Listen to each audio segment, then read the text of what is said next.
it's one that has some mystery around it. I think it's a term that not everybody actually understands.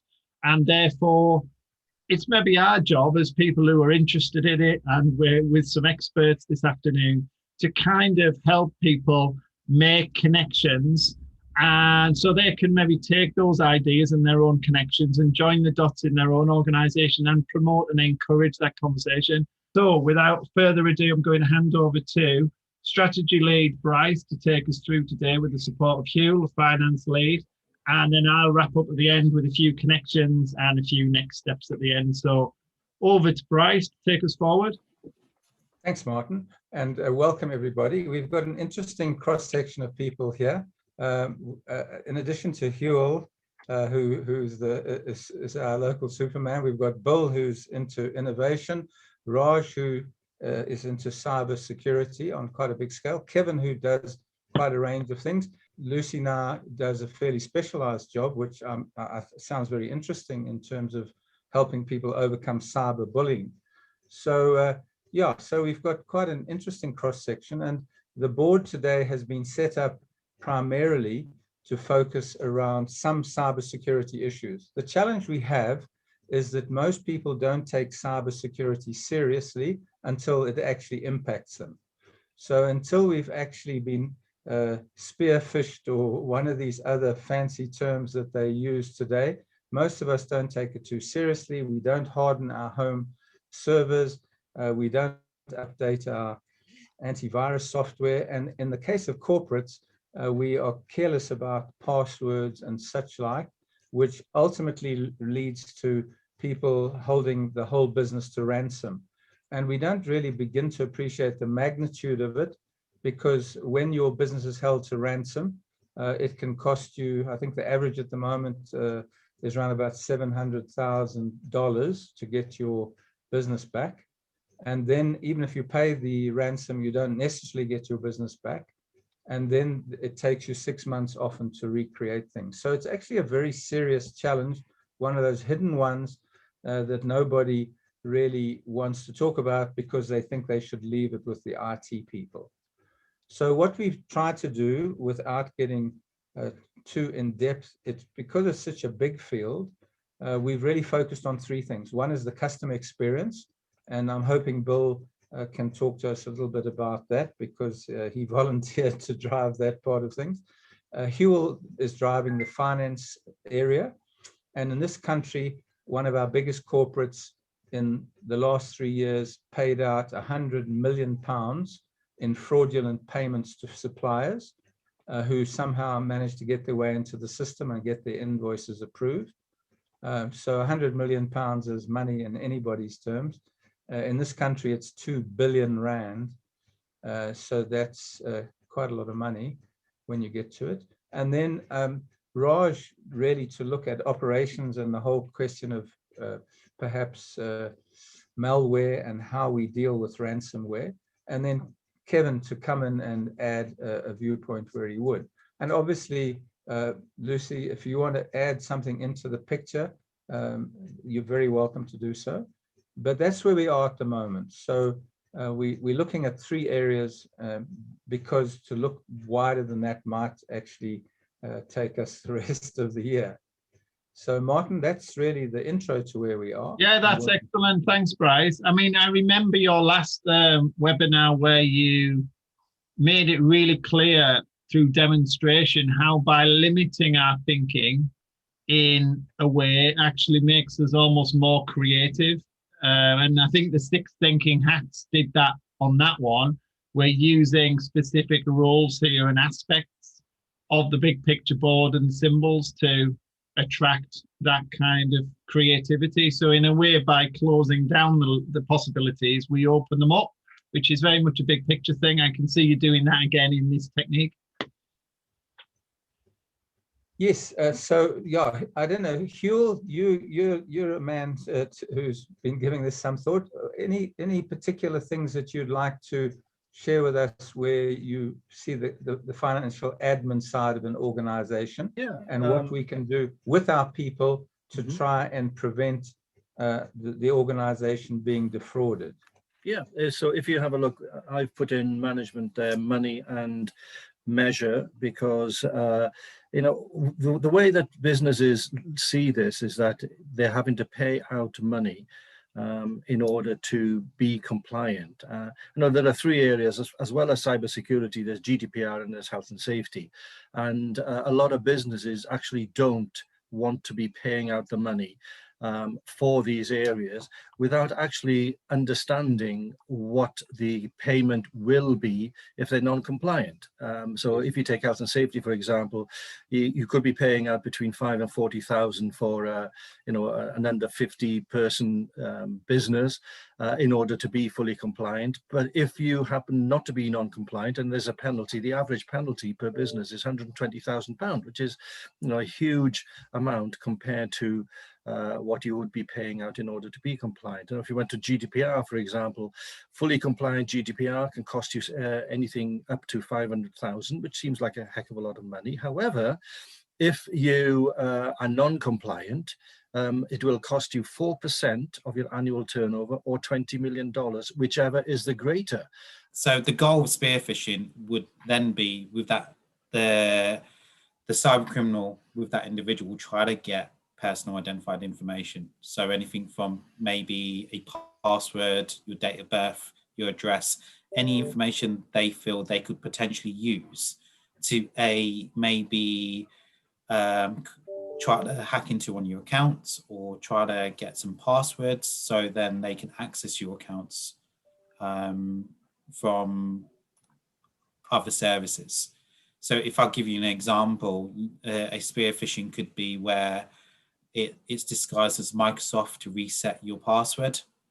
You reset your password, but it's actually taking you to a fraudulent website where the cyber criminal now then has your password. So there are a couple of examples of spearfishing. There's other examples as well where you also got whale phishing, which is actually targeting C-level execs within the company. And it's basically trying to still obtain the same information. What information can they get from personal identified information to actually be able to then use that information to maybe access further information within their company? Thanks, Raj. That's interesting. I hadn't heard of whale fishing. I guess there must be categories of what we hunt for. So essentially, a lot of it is designed to get information out of us and from us that could be of value in one way or another. I'm going to come to you just now, Lucy, because I'm very interested to know to what extent the cyberspace impacts on the work you're doing with cyber bullying and so on. To what extent you find some of these tools are being used against you or against the people that you're trying to help. So I'm just telling you this now because I don't want to pounce on you at the last minute. I'm going to go to Bill for the time being, though, and ask Bill just to talk a little bit about the customer experience when it comes to this whole cyber fraud area. The fact that customers go through quite a rigmarole nowadays, even to log into a bank website and so on, all designed ultimately to fulfill that risk management that Kevin talked about. Everyone's trying to avoid being blamed for when people get their passwords stolen and so on. And do you have any thoughts about how it impacts on the customer's experience of dealing with us if they have to go through quite elaborate procedures just to connect? I think that's really interesting because what came up this afternoon was I have an internal customer and I have an external customer. So I remember when I started a job, this is our security protocol. And someone said, if you've lost your password, just use mine. And it still happens. Oh, what's your password? 1, 2, 3, 4, 5. So you've got this mindset that cybersecurity is really something easy to do. It's not difficult, but it's difficult for the external customer because we've put all these barriers up when you don't have to do it internally. So there's this polarization going on from an internal and external customer. And you have these conversations saying, well, I don't know how you do it. but it's not replicated externally as it is internally. And I think that's the biggest problem you have in companies, that the customer experience internally does not replicate the external experience. And people then phone up and complain, I can't do this. I think that's very true, because I know dealing with my bank has got to be very painful, because they seem to think I'm an idiot, which may well be true. But every time I log in, I've got to agree that I won't click on any strange links, and that I'm aware of this and I'm aware of that. And it's all designed by their risk management people, so that when someone steals my banking credentials and takes what limited funds I have out of my bank account, I won't blame the bank, because I've already signed off and said that I understand I shouldn't have done it in the first place. So I think that's the kind of thing that's being placed in people's way today, just to transact ordinary business in a way.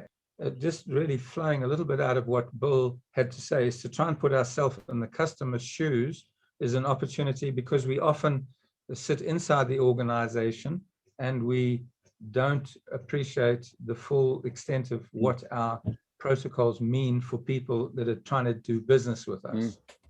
I would say it probably fits in quite a few areas of the business. So definitely the accounts side, definitely the sales, because the sales guys are more active. They're connecting with more people online. They're joining various networking groups. And so especially if they're quite heavy on social media, they can be a huge target for spearfishing. But the goal would always be for cyber criminals to get hold of financial information. So I would say it will probably be targeting more towards the accounts team, who actually have that hold keys to part of your kingdom. Yeah, depending, Raj, perhaps how efficient the fishers are, they might be directing it at any particular staff member with any sort of authority level. Yeah. Even though, and when I say authority level, I don't mean senior. It could be just junior, just with access or anything. So, and I think what you've touched upon there, Raj, is the fact that we do encourage, in a systems thinking kind of view, connections between, you quite naturally there made a connection between the sales team and the accounts team. And if I'm interpreting that, I might not get that connection right. But what it allows you to do whilst you're talking is, I'm reflecting what I think I'm hearing. Now, that always gives you the ability to correct or to talk at that. And then you and I feel like, I hope that we've kind of made a connection in what you've said, and an understanding we can almost explore both the symbols, but also the connections between those symbols. And sometimes that isn't as predictable as we might think, because I think brain sometimes convinces us it's more straightforward than it is. And I love the richness and the complexity of businesses. I think they're wonderful when we come at it with a different perspective. Yeah, no, definitely. And that connection makes sense to me, because I know from a sales perspective, I've received invoices and I had to double check those invoices. And what I realized with one of those invoices, the account details have changed and we weren't notified. But if I didn't have that knowledge, I would have forwarded that invoice payment over to my accounts team, who would have just paid that invoice without me double checking those payments. So it's very important that it does all interact, it does connect. Yeah. Well. And in that, another little point I've just realized, the penny's dropping for me a little bit, Raj, when you said about the sales team, is it the fact they're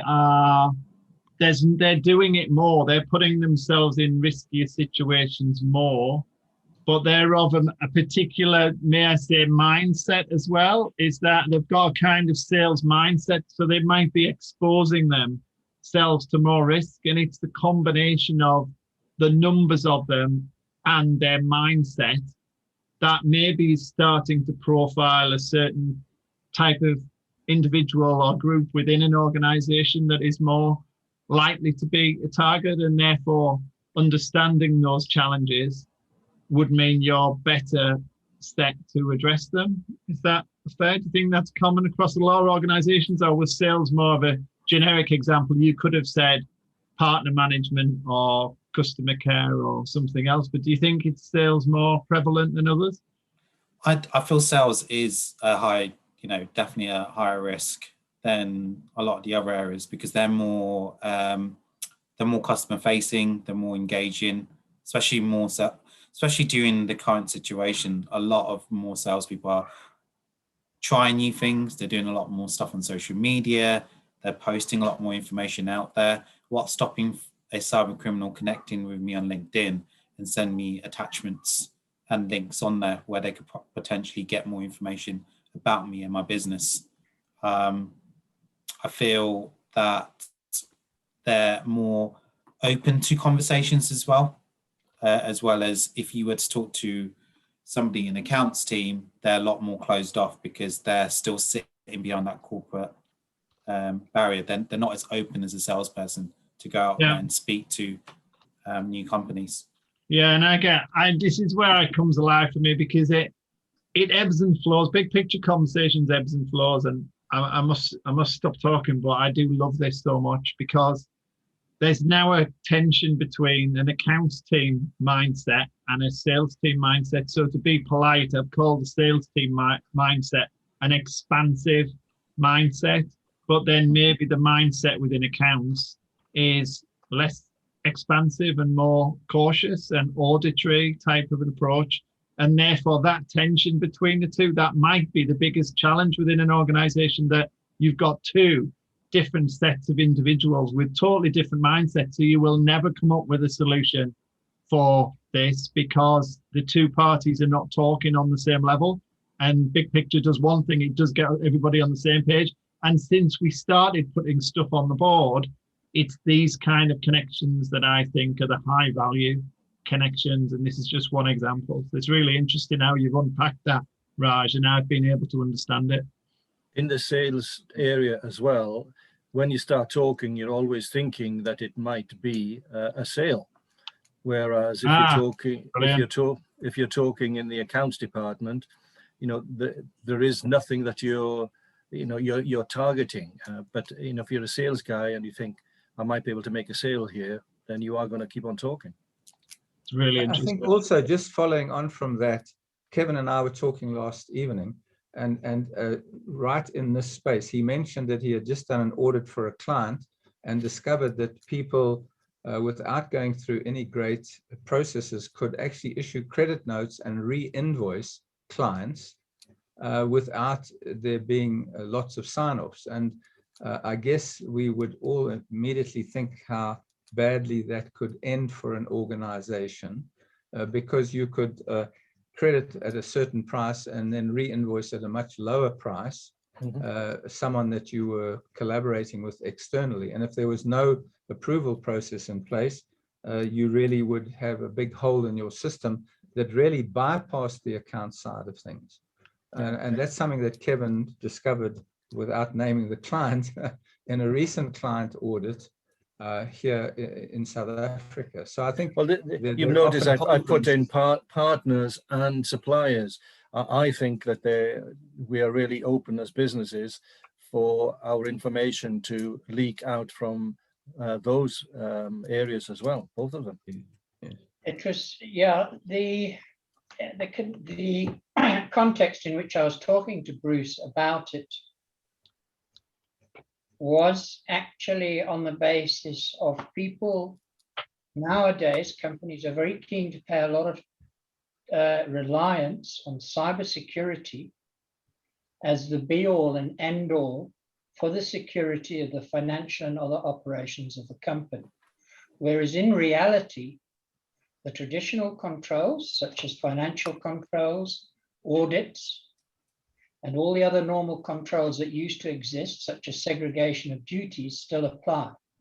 And I'm noticing a trend more and more where people are saying, well, cybersecurity will fix it, which is not great when you now drop your segregation of duties. And that was the example I was giving, where I found staff members who are able to credit items and then re-invoice them. And when I ask why, I get told so they can correct pricing.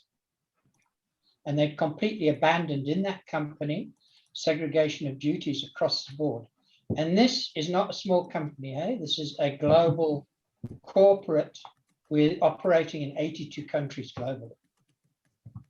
So the segregation of duties, Kevin, I'm just processing this thought then. So is that saying that having separate and clearly defined responsibilities within a business, in an organization, is essential to meet the challenges of cybersecurity?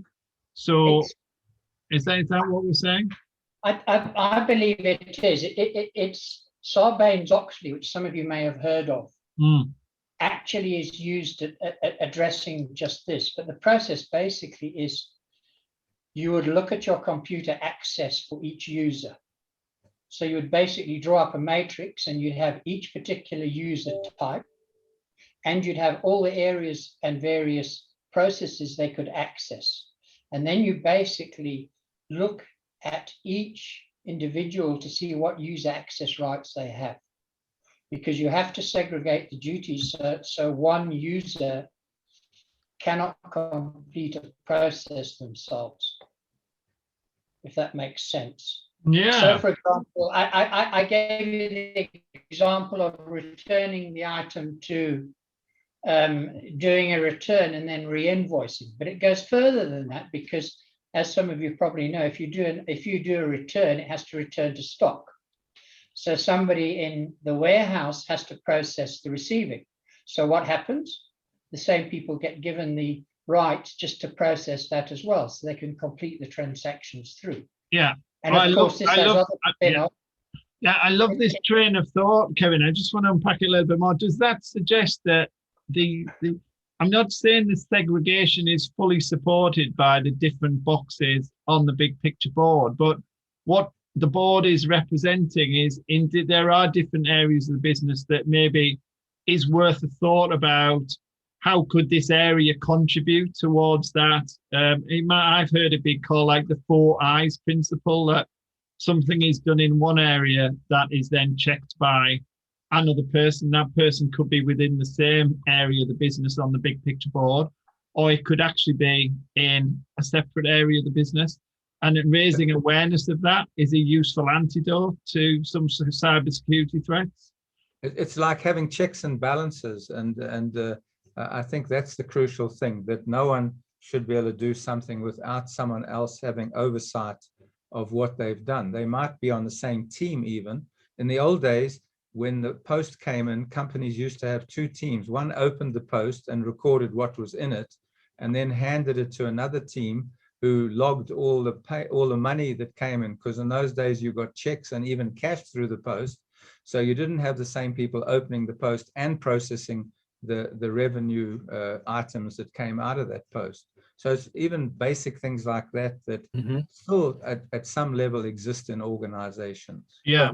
Yeah, my very first job was working for a building society, and I was a guy who used to balance the books at the night. But I had to have another member of staff standing alongside me, watching me balancing the books. I was not allowed to balance the books on my own. And, just a simple thing that is the way it used to be. Can I just ask, Lucy, without putting you on the spot, is there anything in the cyberspace that you would like to share with us? I'm very interested in the work you're doing, because obviously cyberbullying has some uses some of these tools that we've talked about, I would guess, to get information on people in order to be able to bully them. So is there anything that you can think of particularly that strikes you about this whole cybersecurity issue?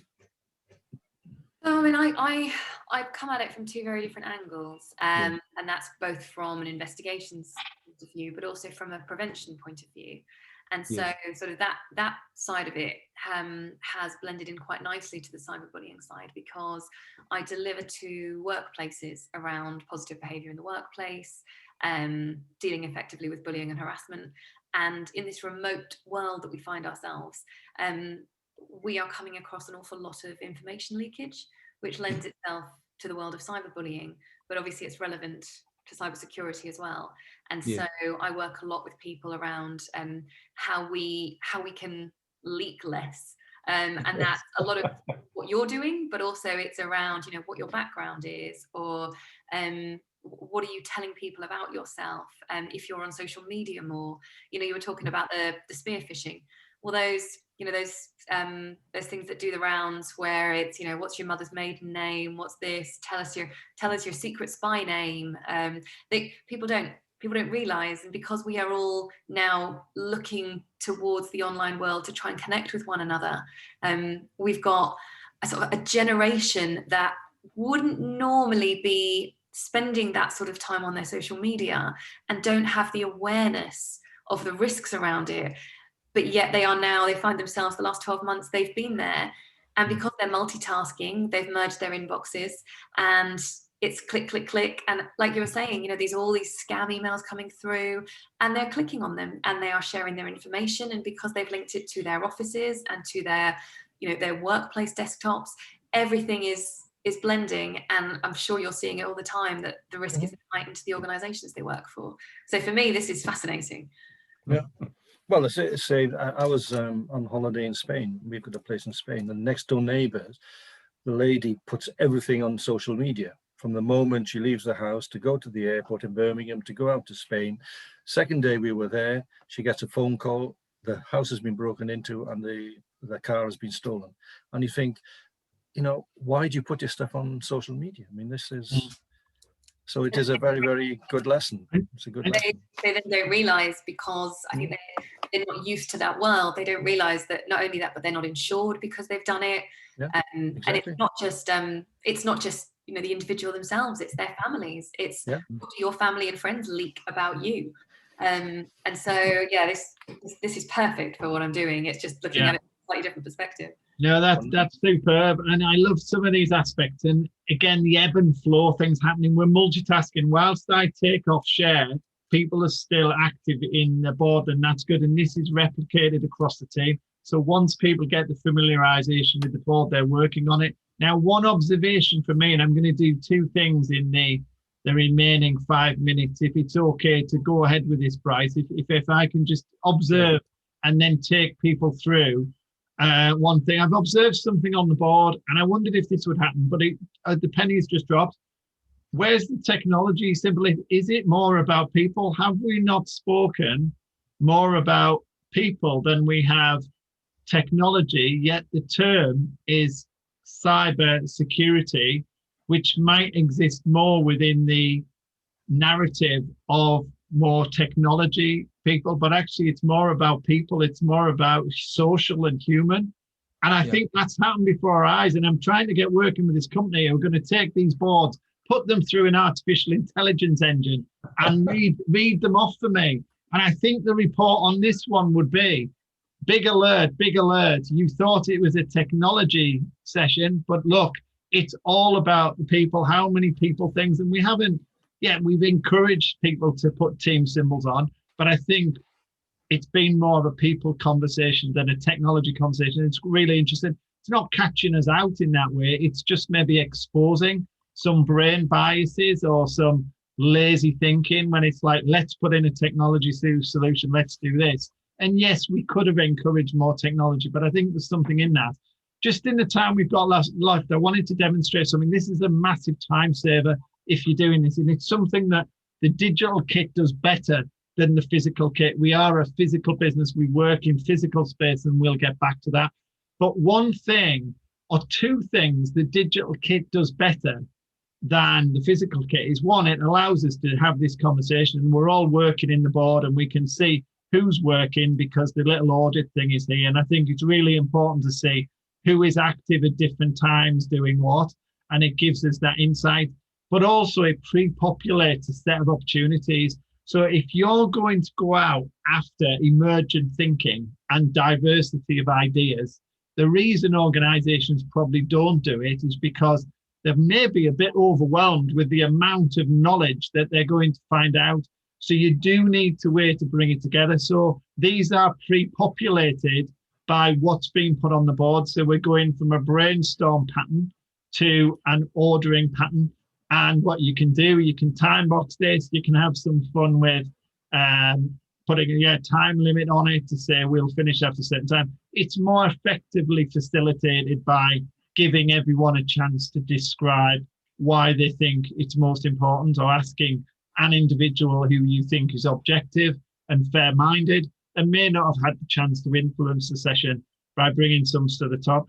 I'll open it up as a bit of an example. Is there anything on there and any opportunity? I'll go to Raj first. You spoke first. So which of those opportunities do you think is an absolute certainty for a top 3 position, if not number 1? So I've put the number one, effective, genuine training, staff training. You need to have that awareness piece, because if you don't train your staff, they're not going to know anything about GDPR. I put PCI DSS in there. That's a payment card industry. That's another thing that is very important. So if you're transacting card holder data, you need to be PCI compliant, which a lot of companies aren't aware of, because you can also not only suffer a GDPR fine, you can also suffer a PCI DSS fine as well. Yeah. I think with that, GDPR, PCI are important, but it's very important to have your supply insurance in there as well, to ensure that your companies that you're working with are taking cybersecurity as important as you are. No, that's grand. And I think unless you were multitasking there, Raj, and I did the third one, what happens within a group dynamic as somebody is offering a view and it's a compelling and clear view that people buy into, they will move them up for you. I saw that happen for the second one, and there's something wonderful about that human dynamic that I think is a great leveler, and I don't think it's a tenuous link to the opposite side of bullying. It's been empathetic and saying, yeah, I hear what you're saying, I'm going to move that up for you. You know, well done for offering of you. So you tend to find you don't have to move your own up, people will move them up for you. And just to kind of balance that out in a couple of minutes we've got left, to Kevin and to Lucy, we were all awfully nice this afternoon. We don't want to disagree with Raj, or do we? If you can offer a contrary or different view, it might just stimulate what does happen in big picture sessions. Anything from Kevin and Lucy that you think should be in the top 3 that Raj hasn't mentioned?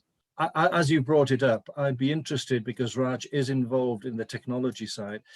Is Raj surprised that this has become more of a human thing than actually technology throughout this conversation today? No, I think I actually envisioned it to be a bit more a human element, because you have the technology to support the human element. It doesn't go the other way around.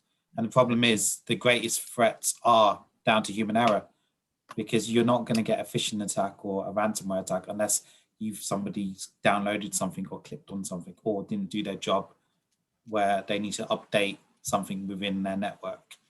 A